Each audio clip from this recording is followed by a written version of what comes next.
Yeah, this is interesting because this is kind of okay, I'll just show it like this.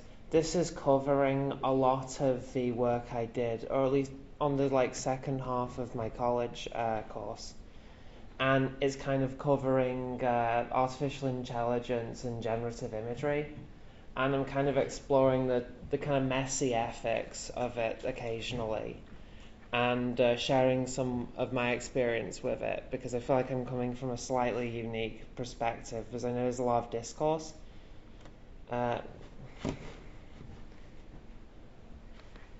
So, opinion alert. I'm not trying to write some polemic or trying to dissuade you from using generative art. I just kind of I want to highlight some ethical pitfalls with it, and that are very important right now because the technology is becoming increasingly sophisticated. Like the tech I was working with 6 months ago has completely altered. It's gotten way more sophisticated in that very short time. I almost had issues with this because I felt like I did this a week ago and things might have changed even now. So I started getting into creating art when I was 14 years old, and I'd create these weird little images on my based on found photos I took on my phone, and I edited these in my gaming laptop, which could kind of deafen you with the sound of its fan and remove your fingerprints with the sheer amount of heat it produced. It's long broken, but it still poorly plays Black Ops 3 in my heart. Out of all the things this tool set, and using Photoshop, out of all the things this tool set presented, I took an interest in the red eye removal tool and the spot healing tool, but not in the traditional way. I'd use the algorithm to warp images to kind of use it for evil, turn it away from its original purposes, and kind of make it unwittingly transform an image into a warped and fleshy monstrosity. In some ways, this feels like a primitive expression of the generative imagery we see today. And I couldn't find, it's on an old computer, they're all on an old computer, but this is kind of a recreation. And of course, it's different from the ones I used to make because, once again, the tools are way more sophisticated. The strange practice accumulated in the creation of this image, which is based on a photograph of myself at the time. I tried to depict the way I felt about myself, and I kind of started to realize the reason I felt so deeply uncomfortable.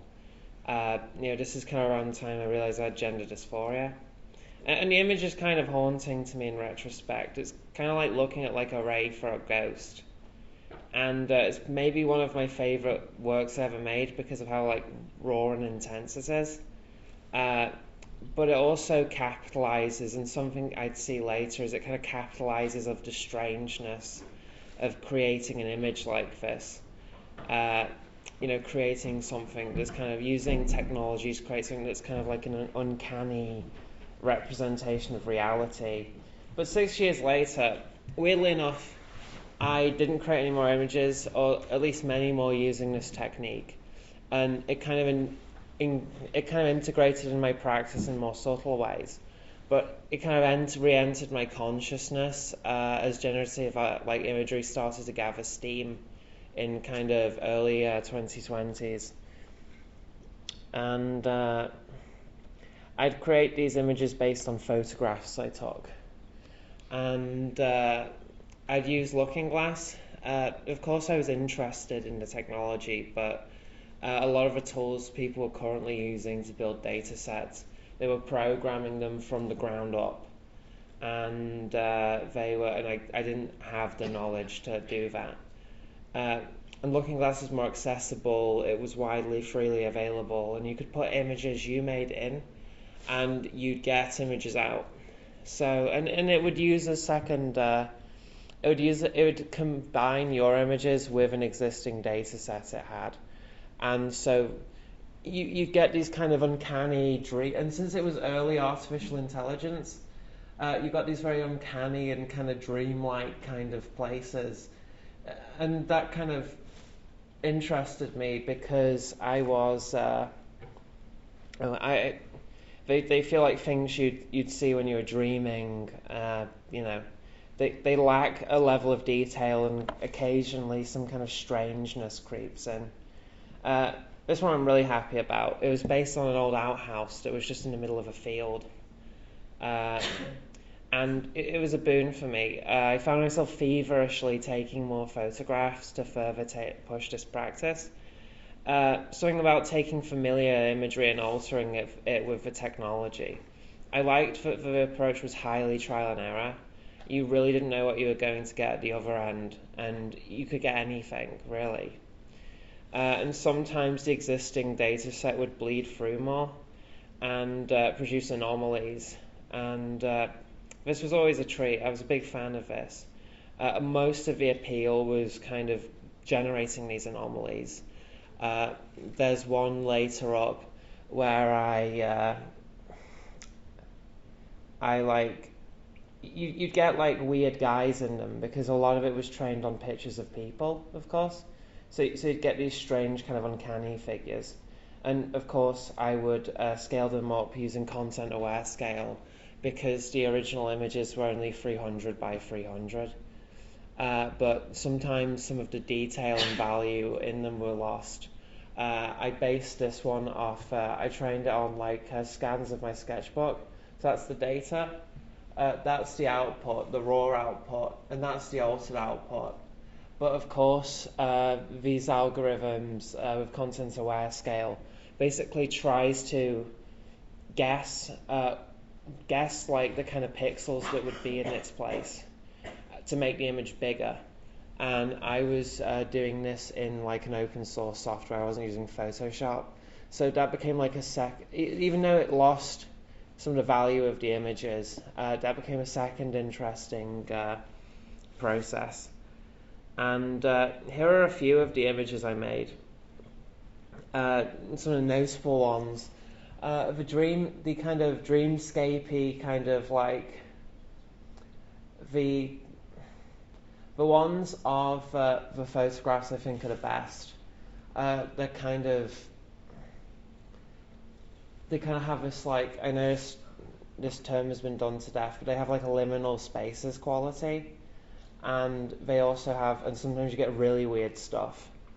And it looks weird, and it's even stranger when it's in like a suburban setting. You know, it's almost slightly Lynchian in that sense. You have this like really strange suburban kind of look. The ones I did from drawings weren't as good, but there were a few interesting ones. Of course, the last one was maybe the most notable one, but if you can see in the top left corner, or your right, you can see some of the weird guys you'd get as you kind of created these images. But a few months later, we saw the rise of things like DALL-E, Midjourney, and Stable Diffusion. And once again, as these technologies got more sophisticated, some of the public opinion and discourse on these things soured. Definitely you saw a massive change in tone. I think some of this fear was totally understandable, though sometimes reductive. These technologies were quickly realized as an existential problem, maybe not for fine artists, but certainly for like illustrators, concept artists, and designers. People from industries where if their bosses could cut them out to save money on the process, they certainly would. And this is kind of a problem, but these programs pivoted from being things of creative interest to being like serious illustrative tools.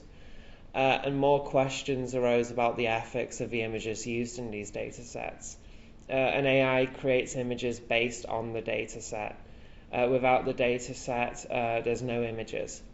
And this kind of raises questions about the authorship of the images and the content of the art, and the content of the artists whose images are being used, and how that consent even comes into this, because a lot of the time images were put in this data set without like artists even asking. And I think the big problem is that you're kind of walking into this a bit of visual humour there. But at the moment, we're walking into a massive quagmire of copyright and ethical issues that needs to be addressed.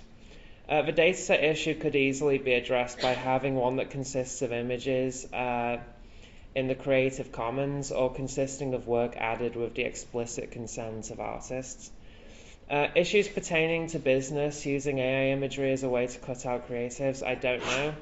Capitalism is a kind of race to the bottom, and as you've seen, like multiple innovations that would otherwise like liberate humanity have been basically used to maximize profit. So it's kind of like, unless you want to do something about that, I'm not sure what you can do. But like, I guess there could be like a law that requires professional work to have some degree of human interaction with it. That could work, but that's more kind of reformist. I think a lot of people have lost their faith in things like this being creative tools, but I still have some, and I do think if we turn the boat a little around, we can curb some of the major ethical issues. And it cites a Kotaku article kind of about this. Of course, there's other problems, such as the use of deepfakes and AI-generated imagery being used in political disinformation. You can make near-perfect artificial intelligence voices, especially of like major public figures.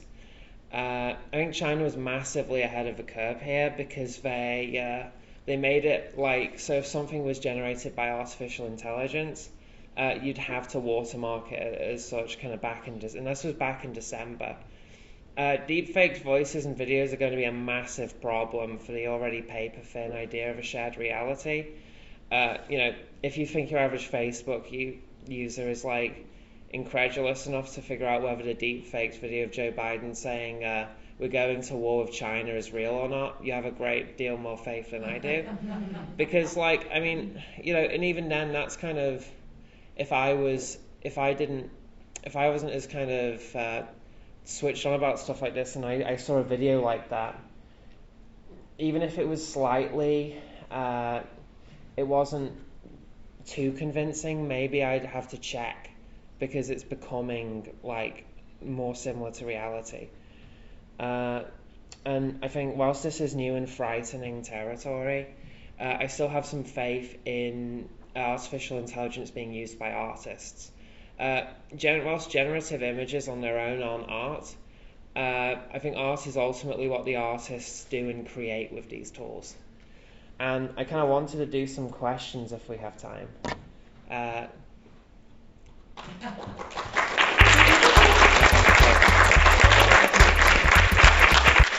Amy, you had your hand up. What's your favourite program or whatever to generate AI images? I haven't done many recently. This was a very long time ago. Well, a few months ago, but it feels like eons ago. But I only really used Looking Glass. Anyone else? Mia. Yeah?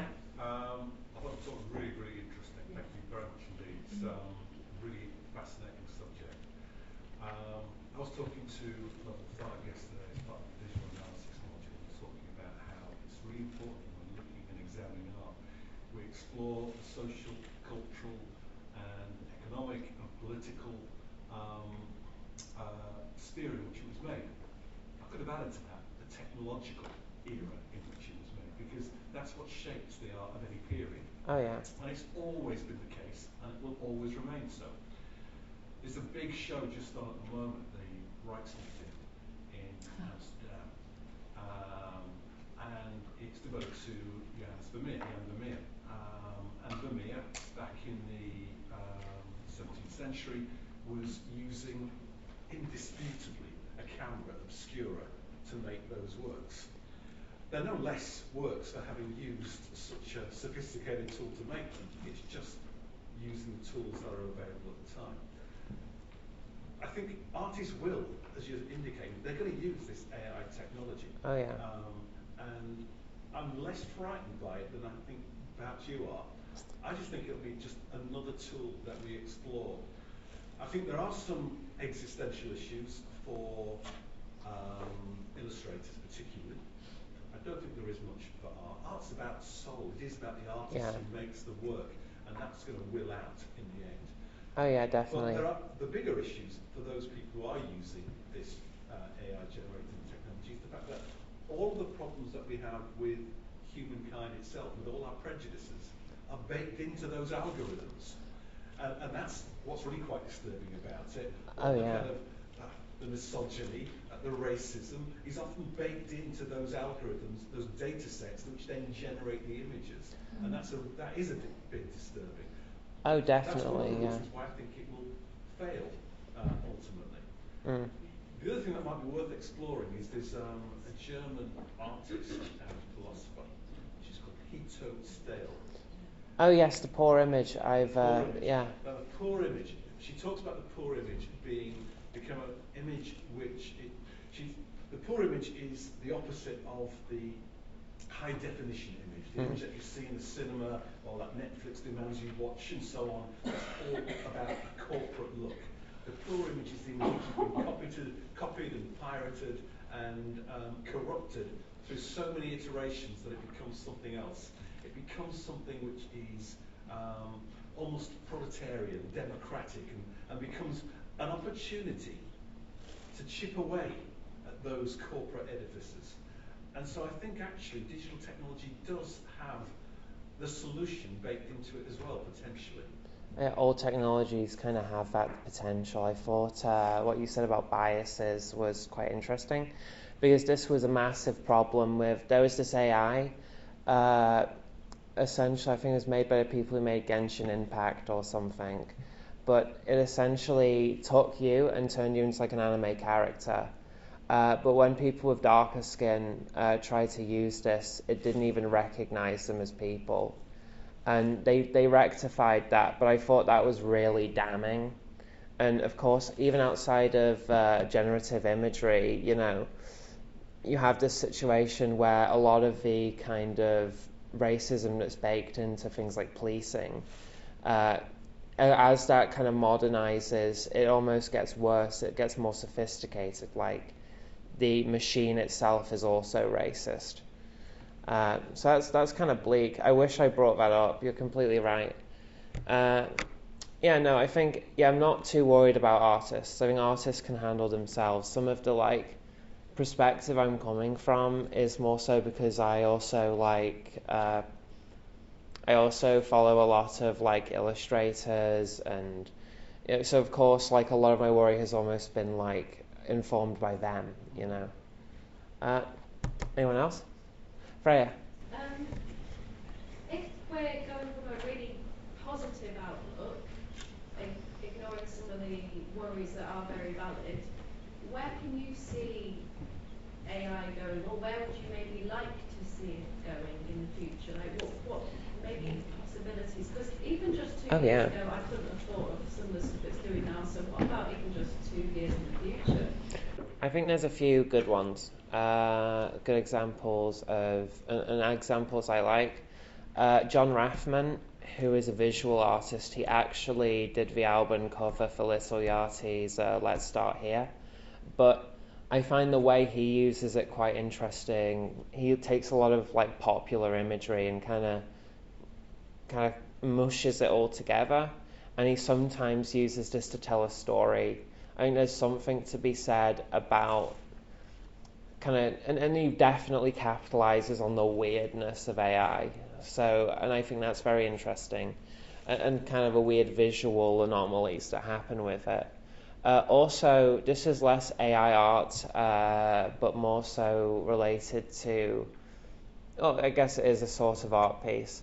Someone programmed a AI artificial intelligence Seinfeld, and it runs 24/7. They had to take it down because Seinfeld started making transphobic jokes, so they took it off Twitch, but they're bringing him back online. But essentially, it's I've never watched Seinfeld before, but I thought this idea of a sort of you're using artificial intelligence, the kind of AI you'd see in almost video games for characters, and you're creating this kind of strange puppet show with them. I thought that was very fascinating, even though it's less of an applied fine art sort of thing. To clarify, do you mean that they made it, the AI made footage that wasn't originally like in existence and it created its own footage? No, it's weird. It's they have like 3D models of all the sets and the characters that kind of look like DS era kind of graphics, and but the characters are literally like they're made using artificial intelligence, and the kind of scripts are kind of written there and then, and they use like text to speech voices to talk that vaguely sound like the characters, and I think that's kind of interesting because you do also get those kinds of anomalies, whereas it's like at some point the he was telling a joke. I never watched the show, but he's telling a joke and he just froze for 15 minutes just at the mic, and I thought that was kind of interesting. But yeah, this is a bit of pie in the sky, but I am kind of worried about the ethics of programming artificial intelligences with like feelings. Like I'm not convinced that it would be ethical to give an artificial intelligence consciousness, because the potential for like suffering there is like off the charts, right? Yeah. But that's a bit more, well, like, that's a bit further ahead in the future. Anyone else? I just think we could try this over lunchtime. We could ask one of these programs to write us a 5-minute presentation for a fine art program on any given subject and see what it generates. I was like thinking of doing that actually, just as a joke. But I was also going to read. I was going to read my entire presentation in an AI voice, which would. But I thought I kind of like talked with my mom, and she was like, maybe do it for a bit, or like, because I don't think it'd be too engaging. But I thought it would be funny. Well, I gotta we're running over time, so I gotta oh wait, yeah. I was just going to ask, like, you personally as an artist, do you find that if the AI didn't exist, all that your art practice now wouldn't have flourished the way it has from those sort of early experiments, and looking at it from a point of view of like if you really disagree with AI? I don't really disagree with AI. I think there's a lot of potential. I just think that for it to almost like flourish properly in society, we need to like the Industrial Revolution. We had to introduce more laws and regulations and things to just to curb some of the worst effects of it. But ultimately, it did move humanity forward. With my work, it's kind of like I was maybe not like massively influential, but I do think it's a really fascinating thing to explore. And I do think that, especially with my photography, it kind of moved my photography forward because I was constantly taking photographs. So yeah, no, I think it had an influence on me, certainly. We're saying that the Industrial Revolution hastened humankind, to their own self-destruction. Yeah.